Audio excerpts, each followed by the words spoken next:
शिवसेना उद्धव गुट के नेता राजन साल्वी ने विनायक राउत पर गंभीर आरोप लगाते हुए कहा कि उन्होंने पार्टी कार्यकर्ताओं के साथ धोखा किया है और उनके पास इसका प्रमाण भी है। उन्होंने सवाल उठाया कि मार्लेश्वर की शपथ लेकर भी उन्होंने ऐसे कार्य किया। साथ ही साल्वी ने खुद पर लगे आरोपों को खारिज करते हुए कहा, मैं शपथ लेता हूं कि मैंने कोई धोखा नहीं किया।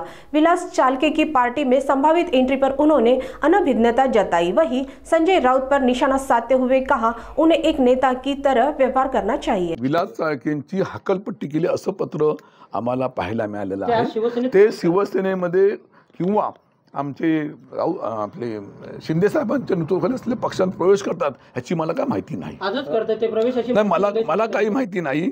पण समजा ते पक्षामध्ये आले, पक्षामध्ये काम चालू केलं तर निश्चितपणे पक्षाचे जे प्रमुख आहेत एकनाथ शिंदे साहेबांनी ज्या सूचना दिलेल्या आहेत त्या सूचनेप्रमाणे आम्ही भविष्यात काम करू असं मला इथे मी अभिवचन देतो। काल संजय राऊतांनी तुमच्यावर खालच्या पातळीवर टीका केली आहे। गांडू म्हणजे काय केली? गांडू राजन साळवी गांडू आहेत असं? राजन साळवी हा गांडू नक्कीच नाही आहे। गांडू असताना तर अनेक उदाहरणं मी ते देऊ शकले असते, पण ते कुठे उदाहरण देऊ शकले नाही। शिवसेनेचे नेते आहेत, त्या नेत्यासारखंच वागावं असं माझ्या ठिकाणी म्हणणं आहे। सर, काल म्हणजे यापूर्वी मुंबईत तुम्ही उदय सामंत आणि राऊतांची मिलीभगत असल्याचं म्हटलं होतं। त्या संदर्भात उदय सामंत यांनी काल प्रतिक्रिया दिलेल्या उद्योगमंत्र्यांनी की राजकारणामध्ये कोणी कोणाला मदत केली हा राजकीय रणनीतीचा भाग असतो। ज्यांना ती कळली तो जिंकतो आणि ज्याला नाही कळली त्याचा पराभव होतो। कसं बघता एकंदरीत या प्रतिक्रियेकडे? निवडणुकीच्या रणनीतीमध्ये हे जिंकण्यासाठी अनेक विविध पर्याय असतात। आता ते कसे जिंकले हे तुम्हाला त्यांनी सांगितलेलं आहे, मी कसा हरलो हे तुम्हाला सांगितलेलं आहे। त्यामुळे वेगळं मी सांगण्याची आवश्यकता नाही। जिंकण्यासाठी जे करावं लागतं ते माणूस व्यक्ती करतो, ते विधान त्यांनी स्पष्ट केलेलं आहे। आता हा संघर्ष जो तुमचा आहे तो भविष्यात तसा राहील की हातात हात घालून काम करणार पुढे? या पक्षाचे नेते, मुख्य नेते एकनाथ शिंदे साहेबांनी आम्हाला स्पष्टपणे सांगितलेलं आहे की या संपूर्ण जिल्ह्यामध्ये असेल, कोकणामध्ये असेल, ही शिवसेना आपल्याला वाढवायची आहे, 100% शिवसेना निर्माण करायची आहे। आणि याकरता पक्षामध्ये आधी आलेली मंडळी असतील, पक्षातली मूळची मंडळी असतील, नवीन येणारी मंडळी, या सर्वांना हातात हात घालून त्या ठिकाणी काम करायचं आहे, पक्ष वाढवायचं आहे। आणि भविष्यातल्या कालखंडामध्ये आपल्याला सर्वांगीण कोकणाचा विकास हा घडवून दाखवायचा आहे। त्यासाठी आदर्शवत कोकण कसं असू शकतं, शिवसेना एक संघ कशी असू शकते ह्याचं मूर्तिमंत उदाहरण आम्ही लोक देणार हा मला विश्वास आहे। भास्कर जाधव यांनी प्रतिक्रिया देताना असं म्हटलं होतं की राजन साळवी नेहमी मी एकमेव निष्ठावान आहे असं म्हणायचे, मात्र आता ही निष्ठावान बिरुदावली तुम्हाला लावायची का हे त्यांनाच विचार असं त्यांनी प्रतिक्रिया दिलेली आहे। भास्कर जाधव सारखा नेत्याने माझ्याबद्दलच्या निष्ठावंत भावना व्यक्त करणं ही निश्चितपणे माझ्या समाधानाची गोष्ट आहे। आणि मी का पक्ष सोडला या संबंधीचा खुलासा तुमच्याकडे दिलेला आहे।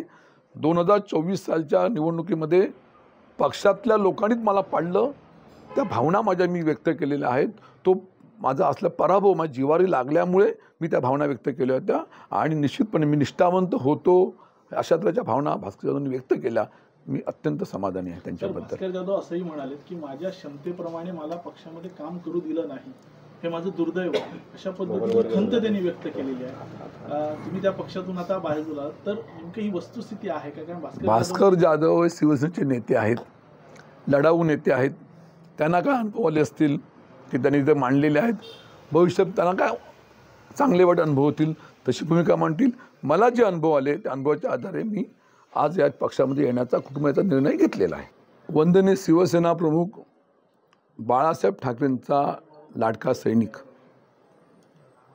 आणि त्या लाडक्या सैनिकाचा 13 तारखेला या राज्याचे माजी मुख्यमंत्री आणि विद्यमान उपमुख्यमंत्री एकनाथजी शिंदे साहेबांच्या कुटुंबामध्ये मी ठाणा या ठिकाणी आनंद दिघेंच्या पदस्पर्शाला पुनीत झालेल्या जागेमध्ये मठामध्ये हजारो कार्यकर्त्यांच्या समवेत मी प्रवेश केला आणि त्या प्रवेशाने मी भारावून गेलो होतो।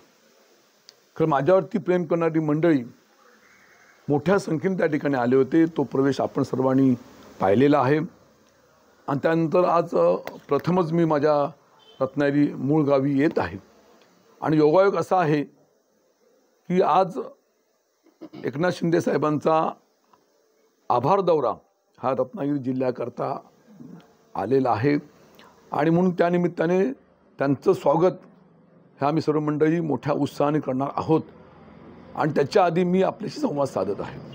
मी आपल्या नम्रपणे सांगू इच्छितो की आपल्या सर्वांच्या माध्यमातून हा झालेला जो पक्ष सोहळा हा आपण लोकांसमोर ठेवलेला आहे. नक्कीच मला संपूर्ण मतदारसंघातून जिल्ह्यातून महाराष्ट्र अनेक लोकांचे माझे या निर्णयाबद्दलचं स्वागत करण्यात आलेलं आहे आणि म्हणून अत्यंत मी समाधानी आनंदी आहे. विनायक राऊत हे पक्षातलेच नेते आहेत. विनायक राऊतनी सुरुवातीपासून मुंबई असेल, महाराष्ट्र असेल, कोकण असेल या ठिकाणी पक्षात राहून पक्षाची कशी गद्दारी केली ह्याचे अनेक पुरावे आणि सर्टिफिकेट माझ्याकडे आहेत.